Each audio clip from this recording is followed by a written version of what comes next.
lakukan sesuatu yang beresiko, tetapi yang diridhoi Allah ya. Karena kalau beresiko nggak diridhoi Allah kan bahaya. Nggak ada akad berarti dengan Allah. Sesuatu yang beresiko tapi diridhoi Allah. Saya pernah ngebuktiin itu berkali-kali. Menikah. Kok beresiko Ustaz? Nggak punya modal nikahnya. Kan standar pertanyaan paling mainstream tuh kalau mau nikah apa? Dari calon mertua. Kerjanya apa gitu kan ya? Paling mainstream tuh. Kalau saya ditanya kerjanya apa? Belum punya pekerjaan. Terus gimana ngasih makan? Allah yang ngasih makan. Tapi pede jawabnya. Sampai mertua juga. Belum lagi ngeluarin dalil ya. Kan ustadz lah ya. Banyak dalil ya. Ayat, hadis, banyak lah udah saya kumpulin bisa jadi satu buku tuh. Khusus ayat dan hadis untuk melamar. Mudah-mudahan nanti bisa di-share ayat dan hadis bahan untuk melamar, nembak calon mertua lah. Pak, itu ada tuh hadis ya. Cuman saya agak-agak ragu nih bunyinya kayak gimana tuh, kurang lebih sih yang pernah saya dengar dari ustadz nih hadis sahih loh Pak. Kalau datang seorang pemuda yang baik akhlaknya gitu kan ya. Jangan ditolak. Itu saya pernah dengar, Bapak pernah dengar? Pernah sih. Nah gimana Pak? Saya beres langsung urusan. Masa dia mau nolak hadis kan ya? Ingkar sunnah tuh udah jadinya bahaya. Duh jangan pakai hadis deh dan segala macam. Nggak mungkin dia ngomong kayak gitu. Nikah tuh nggak punya modal tapi ya bismillah aja lah. Gambling kan. Masa saya mau taat kepada Allah dibiarin telantar kan nggak mungkin. Kan menikah itu untuk taat kepada Allah kan. Gua hawa nafsu. Emang hawa nafsu. Masa nikah nggak pakai hawa nafsu? Ini ada yang keliru di masyarakat kita. Katanya nggak boleh menikah karena hawa nafsu. Bukankah nikah itu adalah solusi buat hawa nafsu? Oh nikah nggak karena Allah tuh, karena nafsu. Nggak berbenturan dua hal ini. Tapi kalau dia menikah karena hawa nafsu dan ingin menghalalkan dengan terhormat hawa nafsu itu namanya karena Allah. Nggak ada cerita karena Allah berarti nggak melibatkan hawa nafsu. Nggak kayak gitu sih bahasanya. Sama kayak kita kerja nih. Lo kerja karena pengen gaji itu bukan karena Allah. Pengen gaji dan karena Allah itu nggak berbenturan. Kenapa kita pengen gaji? Karena kita pengen mendapatkan rezeki yang halal dan menafkahi keluarga. Dan itu semuanya karena Allah. Jadi nggak dibilang, gue jangan mengharapkan gaji, harapkan pahala. Pahala itu salah satunya gaji. Karena pahala dalam bahasa Arab nggak ada pahala, yang ada al-jaza, al-ajru. Al-jaza itu artinya balasan, al-ajru itu artinya upah.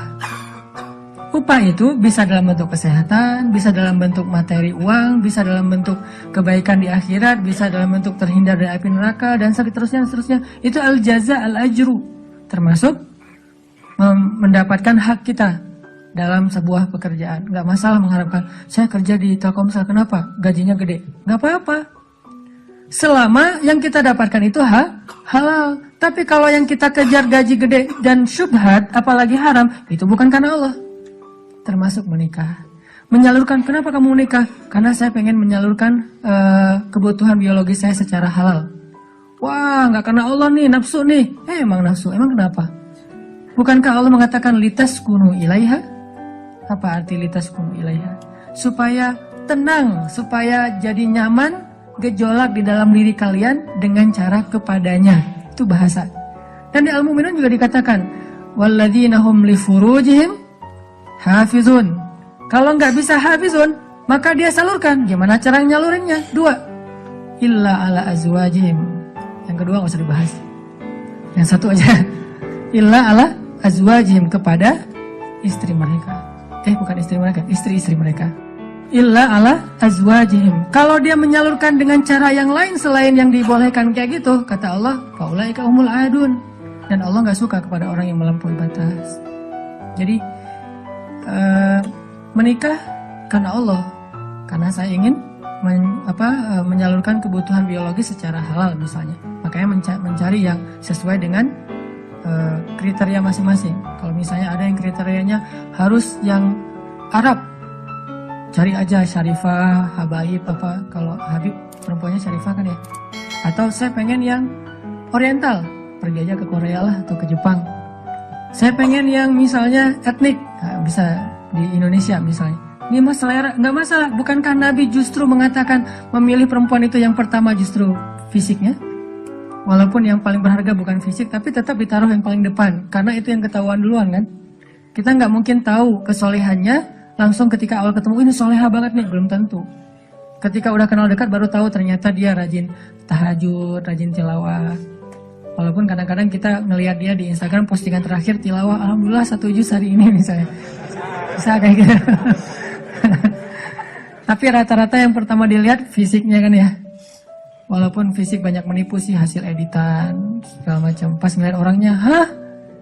Lebih cantik dari di Instagram sih. Dia salah ngedit. Ini artinya teman-teman, kalau menikah itu karena Allah, kenapa takut? Bukankah Allah sendiri berjanji kalau mereka fuqara, apa arti fuqara? Nggak punya apa-apa. Kalau miskin masih punya apa-apa cuma dikit. Kalau fuqara nggak punya apapun. Allah yang yughniyahumullah, Allah yang akan mencukupkan kebutuhan mereka. Oh, Allah yang cukupin, ya udah selesai. Nikah, datang, yuk nikah yuk. Nggak gitu sih caranya. Terlalu polos kayak gitu mah pasti ditolak lah. Adalah trik-triknya pasti teman-teman udah mempraktekkan, kalau nggak pasti berstatus masih jomblo ya. Jomblo itu kurang kreatif menurut saya.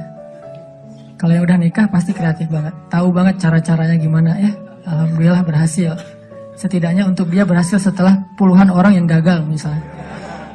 Kalau yang jomblo nih kayaknya harus latihan nih, belajar kepada yang udah nikah, nanti di kantor sambil istirahat sharing deh. Gimana dulu lu nembak calon istri? Gitu aja. Gimana gitu aja, tahajud dulu. Ya Allah yang membolak-balikan hati. Hati dia memang ada di dalam tubuhnya, tapi pemiliknya bukan dia, tapi engkau ya Allah. Setahu saya nih, dia kayaknya hatinya ke si fulan. Dah saya mah gak bisa kecuali dia. Ya Allah, ya Allah, ya Allah. Akhirnya berhasil. Dan saya ngebuktiin itu banget. Saya sering bilang, saya itu bukan tipe istri saya loh. Sangat bukan tipe istri saya. Ada 4 hal yang pantang buat istri saya. 4-4-nya ada di saya. Subhanallah. Kok bisa berhasil? Ustaz.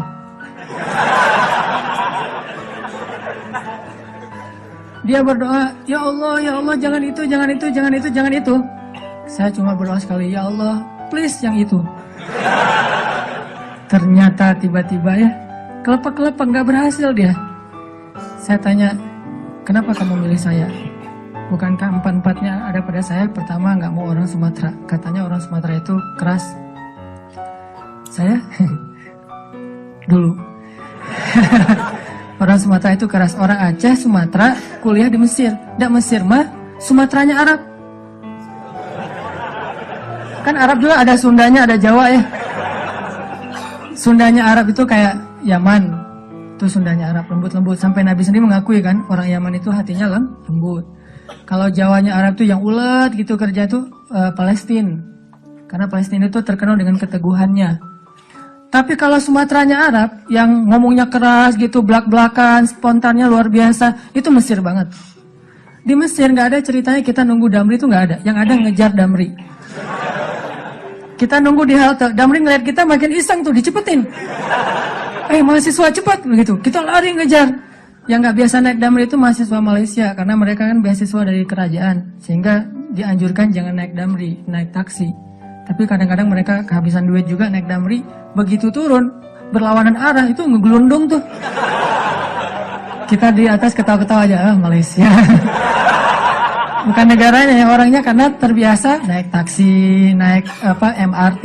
Dan kita mah Damri, dusak-dusakan. Kalau udah ramai di dalam Damri marah-marah, sallu ala Nabi, udah sallallahu alaihi wasallam. Cara paling sederhana mendamaikan orang di Mesir itu suruh salawat. Humar segala macam. Mereka kalau ngomongnya kasar tuh nyebutnya humar, keledai. Karena keledai itu kan simbol hewan yang bodoh di Al-Quran kan. Ya humar gitu dan segala macam humar. Sallu ala Nabi sallallahu alaihi wasallam. Mulai lagi gitu. Tapi pas salawat mereka bisa cooling down dulu dikit. Saking menghargai Rasulullah ya. Kadang-kadang ada juga yang sambil marah. Sallu ala Nabi sallallahu alaihi wasallam. Di Mesir, orang Sumatera kuliah di Mesir, kebayangan?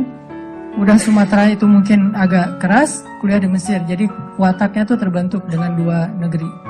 Alhamdulillahnya ketemu orang Jawa yang mungkin beda banget dengan Sumatera. Nggak mau dia orang Sumatera. Saya Sumatera. Sumatera Aceh pula. Dan Aceh di tempat markasnya GAM. Aceh PD. Dan itu kan gam dulu banyak di situ ya. Terus yang kedua, nggak mau yang kulitnya dof. Kebanyakan ke pantai misalnya. Saya nyebutnya nggak dop sih, nyebutnya eksotis gitu. Ketiga, nggak mau yang berewokan. Nggak usah tanya kenapa. Keempat, nggak mau anak pesantren. Ini juga nggak tahu kenapa nih. Empat-empatnya ada di saya nih. Ya Allah, please jangan itu. Ya Allah, saya pengennya itu. Kuat-kuatan doa. Ternyata doa saya lebih diijabah. Tadi kan, Ustaz. Pas ketemu sama dia, kenapa kamu mau sama saya? Padahal empat-empatnya ada di saya. Karena kamu punya yang kelima. Apa? Hati kamu. Nggak gitu sih ngomongnya. Yang jujurnya bukan itu mah versi jaim ya. Kalau versi jujurnya, kenapa? Karena kamu pelet gitu ya. Peletnya pakai apa? Pakai Al-Quran. Begitu ketemu, Bismillahirrahmanirrahim. Ria-ria dikit lah. Tapi ria untuk kebaikan kan, biar dapat seseorang yang sesuai dengan isi hati. Ngeklik langsung, ya Allah, berhasil. Dan setelah itu, biarin Allah aja yang ngatur. Mau kerja apa, mau tinggal di mana. Ternyata alhamdulillah saya ngerasain justru rezeki itu Allah mudahin setelah menikah. Dulu awal-awal saya datang ke Bandung, kita ngontraknya itu di rumah yang tempat pembuangan sampah di Tegalega tuh, di salah satu lapangan di Bandung, di pojok Tegalega itu ada pembuangan sampah. Kita tinggal di situ. Paling murah soalnya di situ. Mulai saya usaha nerjemahin buku, nggak ada yang mau nerbitin. Terjemahannya jelek katanya. Ya udah deh. Mungkin bukan terjemahannya yang jelek. Lihat muka saya dia sebel. Banyak orang yang lihat muka saya tuh sebel. Termasuk tadi calon istri saya pertama ngeliat muka saya, apaan sih nih orang kayak gini banget. Sekarang kok gini banget ya kamu? Tuh, terjemahin buku nggak bisa. Akhirnya saya nulis buku sendiri. Karena nggak bisa nerjemahin, nulis aja sendiri. Capruk aja pokoknya, nulis apa yang bisa ditulis. Ditaruh ke penerbit juga nggak ada yang mau nerbitin. Ada satu-satunya penerbit yang mau nerbitin, katanya royaltinya sedikit banget dan bayarnya setahun sekali. Bayangin, royalti setahun sekali. Sedikit sekali lagi tuh. Akhirnya saya terbitin sendiri. Jadi penerbit, jadi direktur, jadi penulis, jadi kuli. Angkat buku pakai kotak Marlboro, lintasin Jalan Soekarno-Hatta, ngirim ke Sumatera, Kalimantan. Pelan-pelan akhirnya usaha nambah dari penerbitan ke jual pulsa. Jadi saya dulu pernah jadi vendor gitu sih, bahasa kerennya, vendor Telkomsel gitu ya. Saya tuh jual pulsa, ada 60 cabang pulsa di Bandung sebelum ada di Alfamart dan Indomaret. 60 cabang pulsa. Terus nambah lagi ke jual beli mobil second. Beli, jual. Dikira orang kaya banget, padahal gonta-ganti aja karena emang dijual. Tapi yang harga murah di bawah 100 juta, bukan yang mobil-mobil mahal. Terus coba-coba di properti. Ternyata Allah mudahin setelah menikah. Karena kenapa? Allah yang janjiin. Allah nggak mungkin ingkar janji. Gambling dikit lah di awal. Tapi di tengah dan di akhir kita akan melihat banget gimana Allah nunjukin kebenaran janji-janjinya.